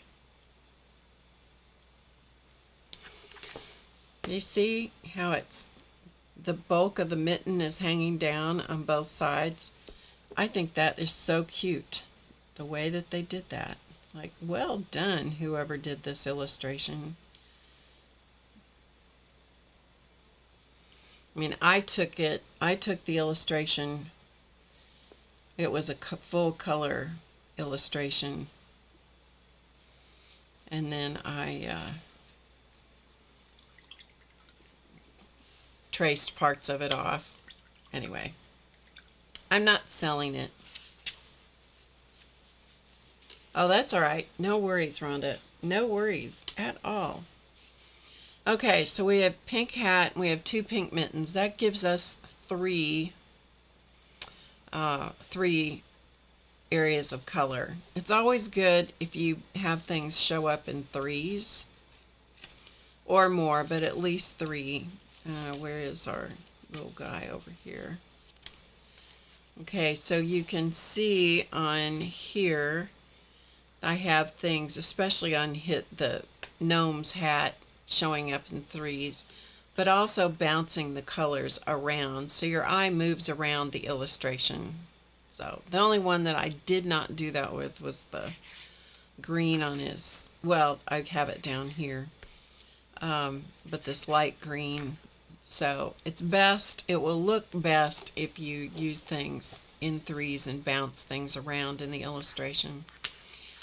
Okay, so his little mitten over here, I'm looking at what I have on my palette. Whatever color mitten we have here, we'll use for his scarf. Any ideas, any suggestions? Or am I just going to pick it out of the air? Maybe I'll just pick it out of the air. Let's do about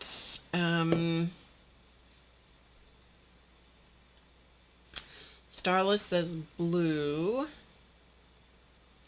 Let's use this blue here, which is actually baby blue. Let's use this blue because this will kind of go with this gray hat situation we have going on.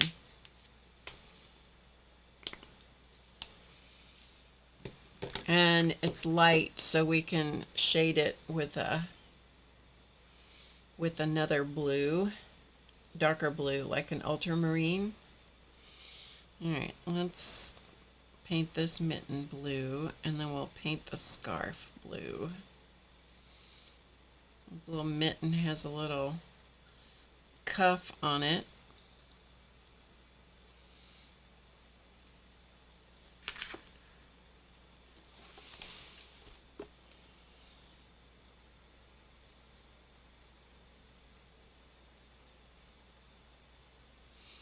I'm just sitting here thinking about Dorothy's puddings that she made for the family. I think that's what she called them. And they had to age for a couple of months or something. I'm like, whew. They must have had alcohol or something in it, huh, Dorothy? In order to keep them from... If they're going to age, how would you keep those... How would you keep those from spoiling? I know if they had alcohol in them, they probably wouldn't. We'll have to... I don't know if Dorothy's even still awake. Because it was late where she is. Okay, so we got a little blue mitten on him. And the hat and the scarf over here will look different. I'm just going to use this little round brush to paint this in because I will shade his hat with black and I'll shade his scarf with a blue, and so that will differentiate these two because I think these are going to look similar to you. Yeah, they're going to look very similar to you, which was not exactly what I intended, but it's how it turned out. Okay.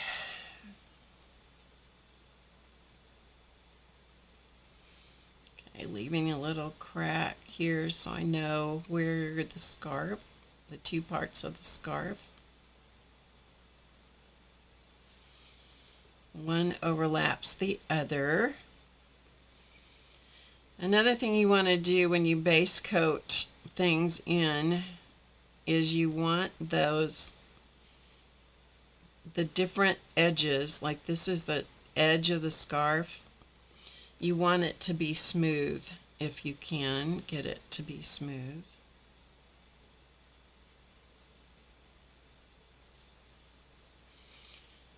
As opposed to letting the texture of the paper dictate and make it uneven around the edge, which is pretty easy for that to happen. So smooth where there's a distinct line is what I'm trying to say. You want that to be smooth as you go around here.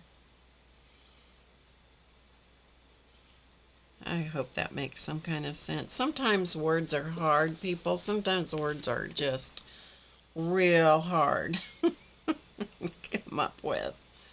When you're trying to describe things, even though I'm showing you what I'm doing, sometimes you also need words to actually describe things. And sometimes words are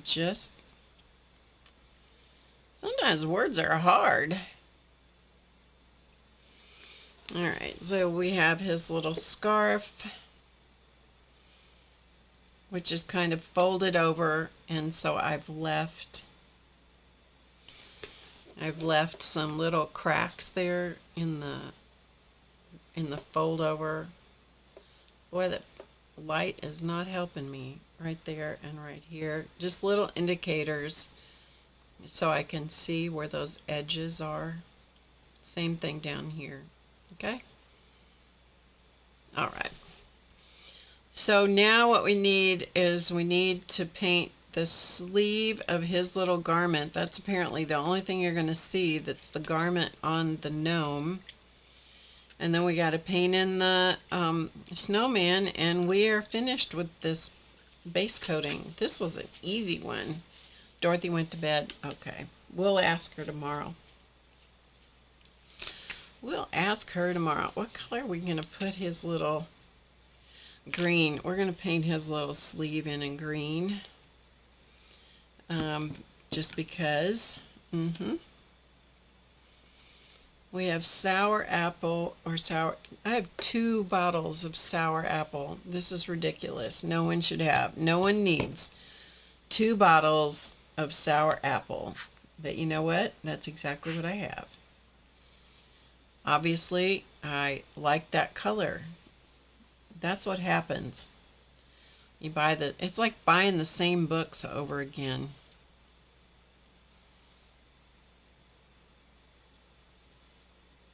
I can't tell you how many times I've done that. Or the same issue of a magazine. Boy, does that irritate me when I do that. That is like wasted money, girl. I don't do it very often anymore, let me tell you.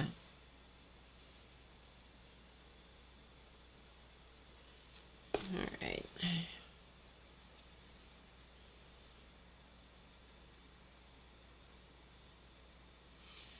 Slopped green apple over into his beard, and we can't have that.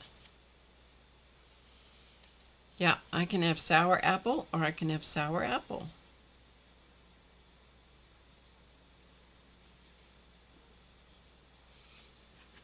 I think they should have called it Granny Smith instead of sour apple, because I think would be a better name.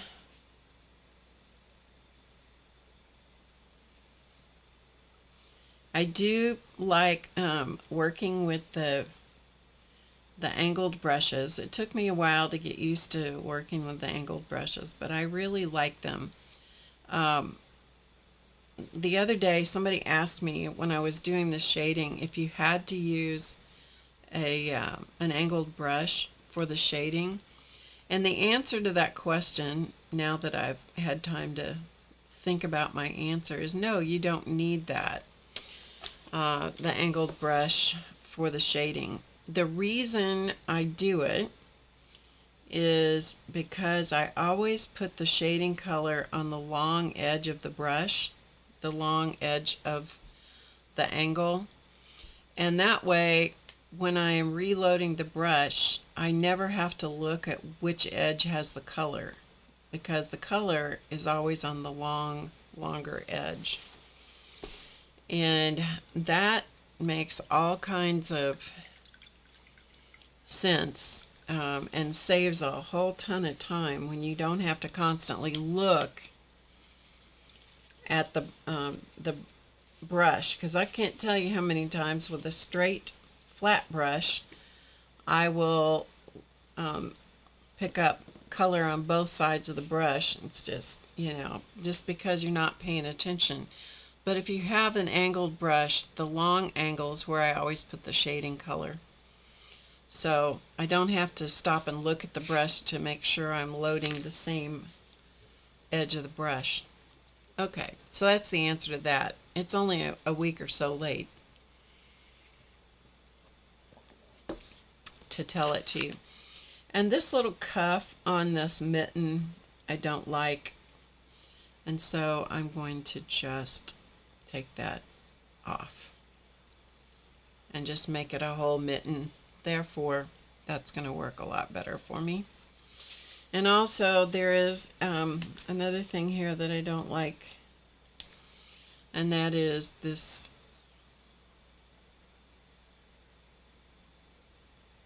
I'm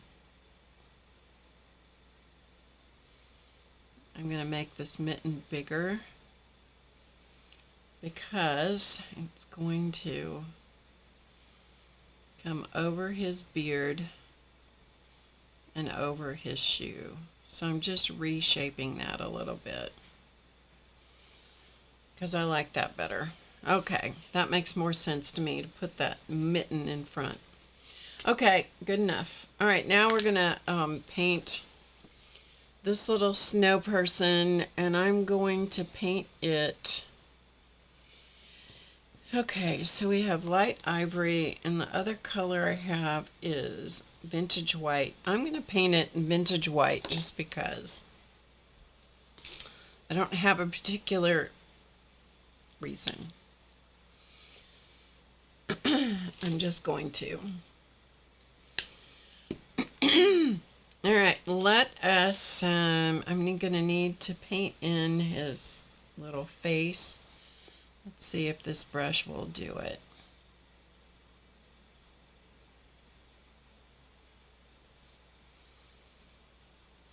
But that was a good question that was asked of me because I hadn't really thought about specifically why was it I switched to doing that, because I used to only use the flat brushes. And so I started thinking about it, and I thought, well, that's because I never have to look at the brush other than to see that's the long edge. The long side of the brush always goes in the shading color. So hopefully that makes sense.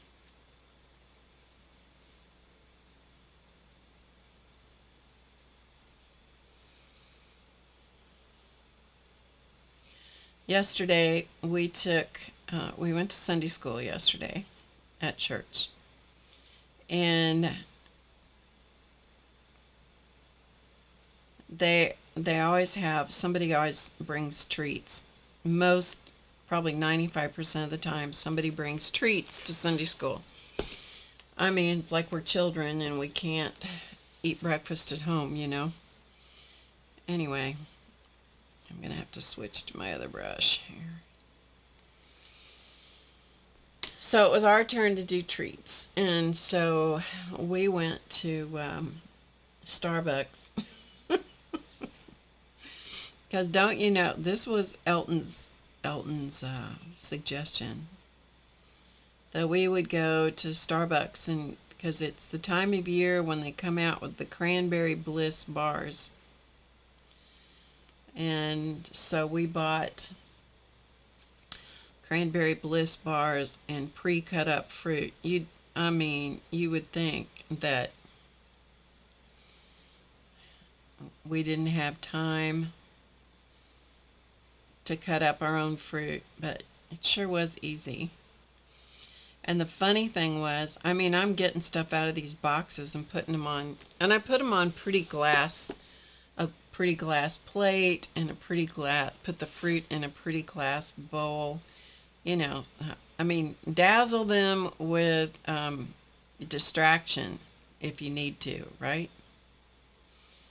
Anyway, so I got them out of the packages and put them on these plates and stuff. And I can't tell you how many people said, "Oh, did you make these?" And I'm like, "Nope." I mean, they're looking at me getting it right out of the package. Yeah. Anyway, everybody liked it, so it was good. But I thought that was funny. Asked me if I made those. I'm like, "Nope, Starbucks did."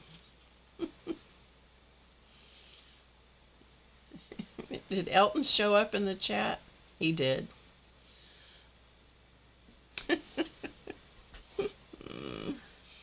Yep, he did.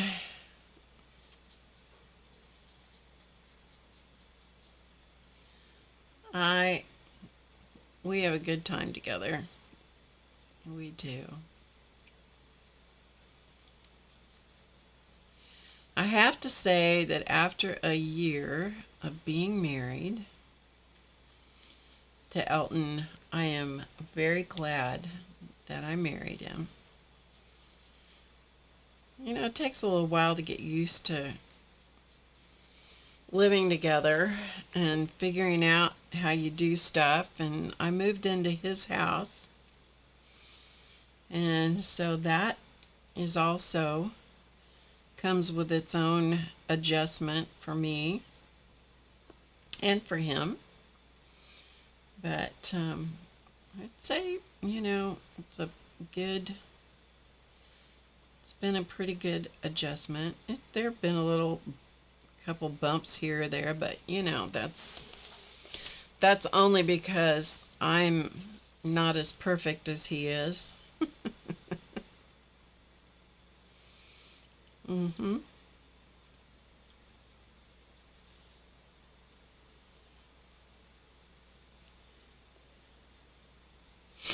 These cats that have adopted us are hysterical. I'm telling you, they love coming in the house. And the black and white one, whose name is Beckett,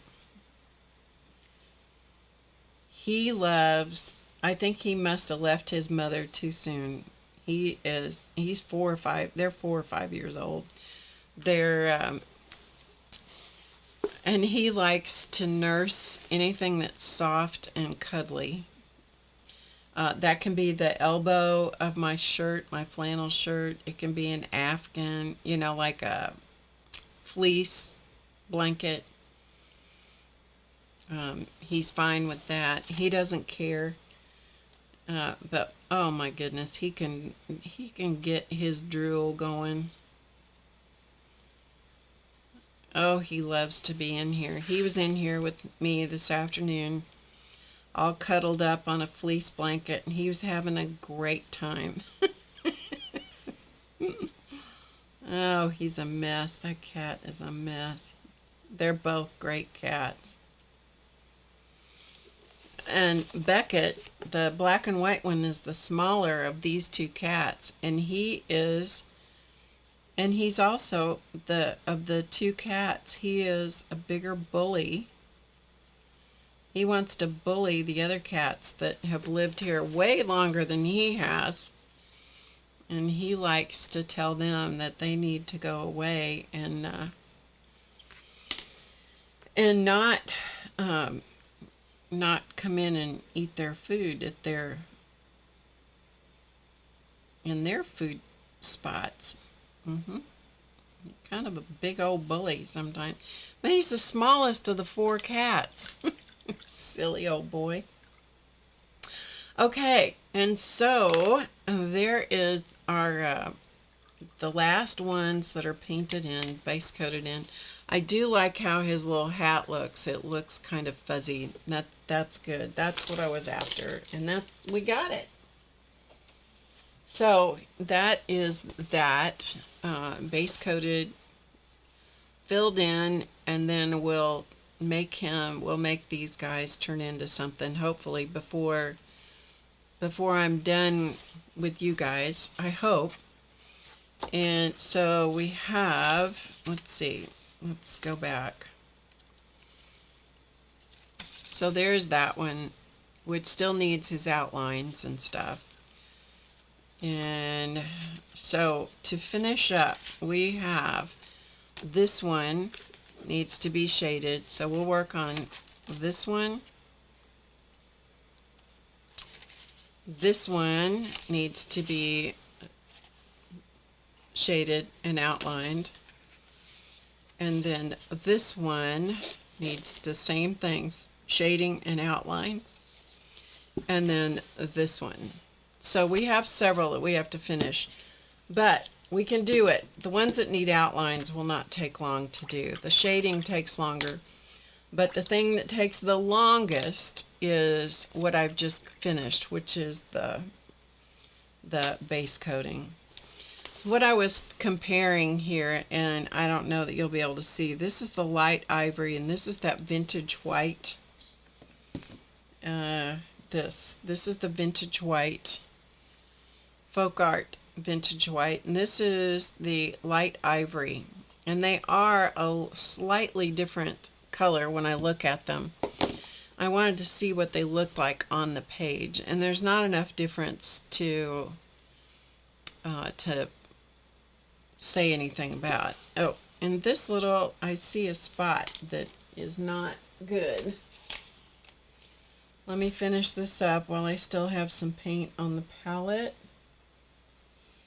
You'll see what I mean here in just a second. Hold on. Hold the phone if you're still here. You see right here where his hat is? All right. This is part of his arm.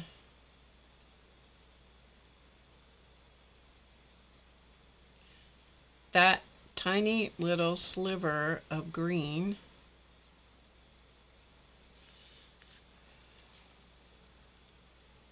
now hooks his arm onto his body. I know. That's very picky, but it makes a difference. Okay? All right. It's either that or I got to bring his hat down further, and I don't want to do that. Okay. Anyway, that's it. Okay. I will see you all tomorrow afternoon. Okay? Thank you, Rhonda, for being here, and Aunt Beck for modding for me tonight. Appreciate it. And I will see you all tomorrow sometime after Becky gets off. Be sure and go over to her channel if you're available at noon Eastern, because she's going to do the drawing for her advent calendar. So you guys go do that. It is open to anybody in the United States. Okay? All right. I will see you hopefully tomorrow.